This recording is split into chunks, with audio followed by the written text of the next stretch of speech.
Olá, eu sou o Rodrigo Leão e seja muito bem-vindo ao meu canal.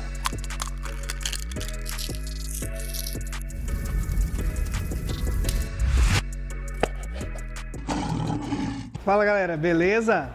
Meu nome é Rodrigo Leão e eu tô à frente do Leão BBQ. Muitos aqui devem estar chegando aí, que já são seguidores lá do Instagram. Mas quem não é do Instagram, que veio por outros meios, que a gente nunca sabe como é que vem, né? Eu vou contar um pouquinho de como o Leão BBQ aconteceu, como eu entrei nesse mundo do churrasco, né? Que é um negócio muito louco, como aconteceu tudo. E eu vou contar um pouquinho assim da minha história. Então, no começo dos anos 2000, eu não sabia corte de carne, eu não sabia como fazer, eu só gostava muito e fazia churrasco assim para os amigos e tal, mas eu lembro que eu temperava a carne, botava limão e fazia um negócio esquisito e assava e saía, mas eu gostava. Lá em casa, meu pai sempre foi cozinheiro, era considerado chefe de cozinha, apesar da época não ter essa nomenclatura, mas a gente sempre via ele cozinhando e eu gostava muito de ver isso, apesar de não cozinhar. Então, nesse começo dos anos 2000, eu aprendi com uma pessoa que me ensinou como fazer, como amar a carne, aquela paixão que ele tinha pela carne, ele me ensinava. Os cortes, fazer o corte, fazer o tempero, ele temperava uma a uma as carnes dele e era um negócio muito legal, era mágico isso. E eu fui me apaixonando por isso, mais e mais e mais, e buscando, assim, um pouco de conhecimento. Fui para o Uruguai, fui para a Argentina, saber como isso funcionava, que é o berço do churrasco de parrilha. E eu sei que em 2015, mais ou menos, eu vi uma galera aqui em Goiânia fazendo churrasco. Era um lugar parecido com esse que a gente está gravando. Eles chamavam Monstros BBQ. E eles vendiam steaks e era muito, muito legal o ambiente, tudo que acontecia lá. E aí eu fui perguntando para os caras como que eles faziam, como que funcionava e tudo mais. E eu resolvi que eu poderia fazer isso também. Eu já assava, era legal assar. E aí, em 2016, eu comecei com o Leão BBQ, com o Instagram. E para minha surpresa, começou assim de um mês para o outro, 2, 3, 4, 5 mil pessoas. E quando eu vi, no fim de 2016, eu já tinha 10 mil seguidores e o negócio só foi crescendo. E aí, a minha ideia no início era a de criar conteúdos. Eu ia em restaurantes e falava o que tinha lá, como é que era a carne. E aí eu fui mudando o foco, porque eu também era dessa parte de treinamentos. A minha formação é em TI e eu dava treinamentos lá. E aí, no início de setembro de 2016, eu comecei os cursos de churrasco. Começaram com 8 pessoas, depois 10, depois 15, aí teve uma turma que foram 2, e aí de repente em 2017 explodiu isso. E aí eu comecei a dar curso de 20, 30 pessoas, e em 2018, depois de eu ter feito um curso nos Estados Unidos, de American Barbecue, eu com um mestre lá, Pitmaster, que eles chamam lá, o Henry Su, eu trouxe esse conhecimento todo para cá e fui aperfeiçoando. Claro que a gente vai mudando um pouco, vocês vão saber tudo isso durante os capítulos dessa série que a gente vai fazer. Eu fui aperfeiçoando isso daí para o paladar do brasileiro. E no início de 2018 eu comecei a fazer os treinamentos de churrasco, de parrilha, parrilha, né, como eles dizem, e fazendo o American Barbecue junto. E isso foi tomando uma proporção muito grande, porque foi começando a virar uma tendência aqui no Brasil. E hoje eu já devo ter treinado só de American Barbecue mais de 300 pessoas provavelmente, e esse número vem crescendo todo mês, porque todo mês tem curso presencial. Então, agora a gente decidiu colocar isso daí também aqui no YouTube, e a gente vai falar muita coisa sobre American Barbecue, muita coisa sobre parrilha e muita coisa sobre acompanhamentos. Hoje mesmo a gente vai falar sobre o Dry Rub, que é assim, uma mística, todo mundo quer saber, uma receita que dá certo e tal, mas eu já digo para vocês o seguinte, receita de Dry Rub é um negócio muito seu, então eu vou passar para vocês aqui uma base, mas eu quero que vocês depois falem nos comentários ou conversem com a gente aí e falem o que vocês mais gostaram. Que às vezes um gosta mais de pimenta, um gosta mais de açúcar, um gosta menos de açúcar, outro gosta menos de pimenta e assim vai. Então eu vou falar uma base aqui do Dry Rub e falar uns conceitos sobre Dry Rub, para que vocês saibam como funciona. E depois a gente vai falar, vai fazer um Dry Rub e mostrar como ele fica pronto e aonde você pode aplicar esse Dry Rub, beleza?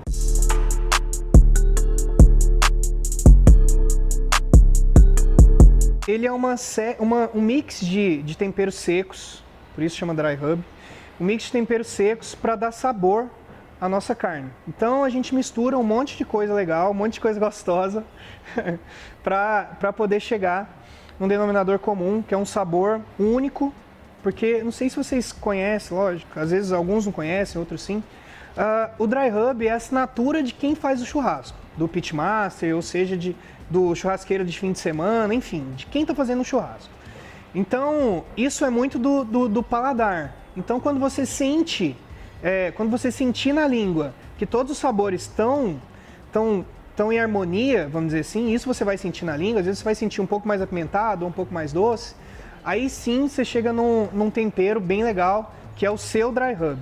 Então, eu quero que vocês entendam que essa assinatura você tem que ter. Não adianta você chegar aqui e pegar uma receita que seja 2 partes de açúcar, 1 parte de sal, enfim. Tem receitas aí que você pega na internet. Isso é uma coisa. O que você tem que ter em mente é que Dry Rub é a sua assinatura, é a sua individualidade no tempero. É uma coisa sua, totalmente sua. Então, a sua língua é que vai comandar e não a quantidade aqui que é pré-determinada. Eu vou passar um básico, tá? Um Dry Rub básico para você, mas aí você pode inventar do jeito que você quiser. O importante é você saber as técnicas sobre o Dry Rub, beleza? Então vamos lá. O que a gente vai usar aqui hoje? A gente vai usar páprica doce, tá? Existem 3 tipos de páprica, aliás, um monte. Mas as que você acha nessas cerealistas é a páprica doce, que ela tem um sabor mais neutro, bem legal para você colocar em tudo. A páprica picante, que o nome já diz, já traz uma picância, é um pouquinho mais diferente. E a páprica defumada, que eu não usaria, tá? Porque eu não sei o que tem lá. Como que eles fizeram esse processo para a páprica defumada ter aquele sabor de defumado. Então, tem gente que faz o processo normal, que é a defumação com lenha, mas tem outros que colocam ou a fumaça em pó, que eu também não uso em nenhum tempero meu, ou a fumaça líquida, que eu também não uso e nem recomendo, porque eu não sei o que tem lá. Porque se fizessem do jeito certo, que a fumaça líquida você faz um extrato de fumaça para transformar na fumaça líquida, é um processo natural. E tem outros processos que eles fazem um processo químico, tá? Para ter um sabor de defumado. Aí sua carne fica com gosto de defumado, aí você acha que você está fazendo um produto natural, de forma natural, mas você está cheio de produtos químicos lá dentro, beleza? Vamos lá. Eu vou colocar aqui também 2 coisas que eu adoro, que é alho em pó e cebola em pó, tá? Uma coisa também legal para se falar sobre alho em pó e cebola em pó é o seguinte, o alho em pó, hoje no Brasil, a maioria desses alhos em pó e cebola em pó tem um pouquinho de amido. E isso acaba atrapalhando um pouco na hora de você fazer, de botar na carne, de botar o tempero, porque a carne solta uma água e esse amido empapa, tá? Então não rola muito. Mas a gente não tem para onde correr. Infelizmente a gente não tem esses temperos numa granulação legal. Então o que você pode fazer? Ou você usa, e aí a gente corre o risco, depois eu vou ensinar quando a gente estiver fazendo as carnes. Ou você faz um outro processo. Você compra o alho granulado ou a cebola em flocos e bate ela no seu mixer ou no seu liquidificador. Que eles ficam com uma granulação legal e dá para você usar. Quanto mais granulado o seu Dry Rub, melhor ele vai ser. No Brasil é mais difícil de acontecer isso, a gente ter isso, porque de todo jeito a páprica a gente não tem ela na granulação que a gente precisa. Então de toda maneira a gente vai ter um negócio em pó. Mas a gente pode diminuir a quantidade de coisas em pó, tá bom? Então a gente vai usar cebola e alho em pó aqui nessa receita. A gente vai usar um pouquinho de pimenta. Nesse aqui eu estou usando pimenta calabresa em pó, mas você pode usar o chile, você pode usar pimenta cayenne, mas tudo com parcimônia, tá? Tudo com muito cuidado. Quanto mais pimenta você coloca, menos vai agradar o pessoal e você vai ver o pessoal tudo tossindo. Então não rola. Tem que tomar cuidado com pimenta. Então esse aqui é a gosto, só um pouquinho para dar gosto, tá? Geralmente em Dry Rubs, o pessoal coloca cominho. Eu não sou muito fã de cominho, tá? Eu acho que rouba o gosto. Então nesse eu vou pôr um pouquinho de coentro em pó, que é um sabor muito legal e ele não rouba tanto igual o cominho. E claro, sal, que a gente está usando aqui um sal de parrilla, nosso parceiro lá da Cantagalo, é uma granulação super legal e a gente vai usar aqui. E eu vou usar açúcar mascavo, tá? Também uma coisa legal sobre os dry rubs, sobre o açúcar mascavo, é o Então, o que é preciso dizer aqui é que no Brasil, uma forma de botar esse tempero com cara de Brasil é tomar cuidado principalmente com esse carinha aqui, que é o açúcar mascavo. O paladar do brasileiro não consegue entender, às vezes, carne bovina principalmente com açúcar mascavo. Então a gente vai colocar uma parte de açúcar mascavo aqui, mas uma parte menor do que o americano colocaria. Geralmente ele coloca 2 partes de açúcar para uma parte de sal, tá? E uma parte de pimenta, que bota muita pimenta lá. Mas a gente vai botar uma parte de açúcar aqui para dar um gosto, mas que não roube tanto o sabor. Muitos lugares dos Estados Unidos tem muito açúcar mascavo e isso rouba muito o sabor do alimento. Que é gostoso, mas que a gente ainda precisa acostumar com esse sabor. Que o brasileiro gosta muito de pimenta e gosta muito de sal, alho, enfim. Para o pessoal acostumar com isso daqui ainda vai levar um tempo. A gente vê que eles estão aprendendo, o brasileiro está aprendendo a gostar de açúcar mascavo, mas é aos poucos. A gente vê muito isso na costelinha. Na costelinha de porco a gente vê que dá para colocar mais açúcar mascavo, no frango, mas na bovino não é muito legal de colocar não, tá? Não que não seja bom, mas a gente segura um pouco a mão para que o brasileiro goste e que dê tudo certo no final. Até porque é importante falar o seguinte, no Brasil o pessoal usa outros cortes, diferente do americano. O americano usa no bovino a costela bovina, que é o beef ribs, o short rib, que é do acém, e usa principalmente o peito, que faz parte assim da cultura do americano, tá? Mas aqui no Brasil, o pessoal vem gostando muito de fraldinha, maminha defumada, picanha defumada, que a gente vai fazer aqui, um dos vídeos vai ser isso, mostrando as comparações de picanha defumada e picanha no grill, né? E esses cortes, e principalmente um corte que vem, o americano até chamou esse de Brazilian Steak, que é o cupim. Então esses cortes vêm tomando assim o amor do brasileiro na defumação. E claro, o short rib, o brisket vem ganhando os espaços, mas não tem como você fazer defumação, American Barbecue, que hoje a gente está quase chamando isso de Brazilian Barbecue, sem os cortes brasileiros, tá? Então é preciso que a gente entenda que tem que ir adaptando o paladar para o paladar do seu cliente, não sei se você vai vender ou para os seus amigos. Não adianta saber a técnica sem adaptar essa técnica para o paladar de quem está comendo, tá bom? Então vamos lá. A gente vai colocar aqui um bolzinho, tá? O açúcar mascavo. Vou colocar aqui uma parte de açúcar mascavo. Vou tirar aqui isso daqui para colocar. Uma outra parte de sal. Eu vou botar a receita na descrição, tá?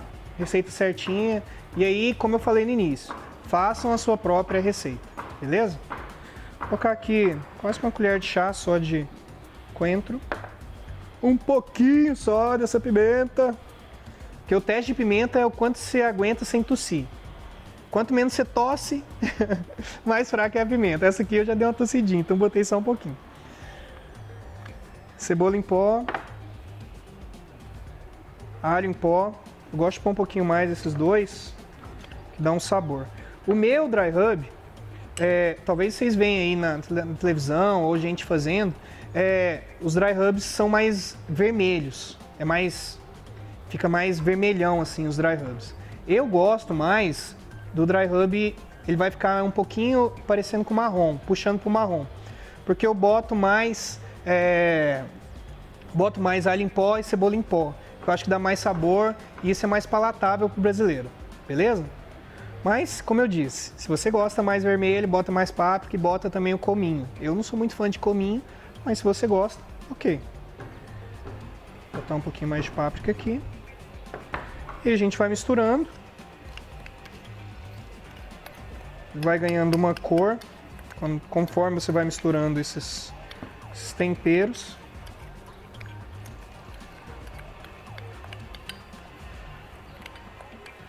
E é legal você não usar esse tempero na hora que você faz, tá? Porque ele vai incorporando e vai construindo esses sabores. Mesmo sendo pós, eles vão construindo isso daqui com o tempo, tá? Então tá aqui. A gente já fez. Eu vou experimentar um pouquinho para saber como é que tá. Então é aqui que a gente vai descobrir, experimentando, se já tá bom, se eu preciso de pôr mais sal, se eu preciso de pôr mais açúcar. Então eu experimentei aqui, tá no ponto. Eu não preciso colocar mais nada, já tá com sabor equilibrado. Então se você sentir que tá com muita pimenta ou tá muito doce e você não quer tão doce, bota um pouquinho mais de sal. Se tá com muita pimenta, bota um pouquinho mais de açúcar, que isso vai equilibrando e vai trazendo o sabor que você precisa, tá bom? Então tá aqui, ó, um dry rub, meio que coringa, que eu não pus muito açúcar, não pus muito sal. Então ele é meio que coringa para você usar em qualquer carne. Você pode usar na carne bovina, carne suína, no frango também, você pode usar tranquilamente, tá? Então é um dry rub coringa para você fazer os seus temperos. E esse dry rub a gente vai usar em algumas receitas que a gente vai fazer ao longo dessa temporada. E eu quero muito, muito, muito que vocês façam o dry rub de vocês. Falem aqui nos comentários o que vocês acharam desse dry rub, do dry rub que vocês colocaram, se faltou alguma coisa, se vocês têm alguma dúvida, falem aí nos comentários. Dê um joinha se você está aqui até agora no vídeo. Está aqui agora no vídeo. Se inscreva no canal, ativa as notificações. Isso dá muita força pra gente e faz com que a gente grave mais e mais e mais vídeos. Esse é o primeiro vídeo de uma série, vocês podem ter certeza, que a gente vai colocar aqui pra vocês. Eu espero que vocês assistam muito e comentem muito aí. Obrigado!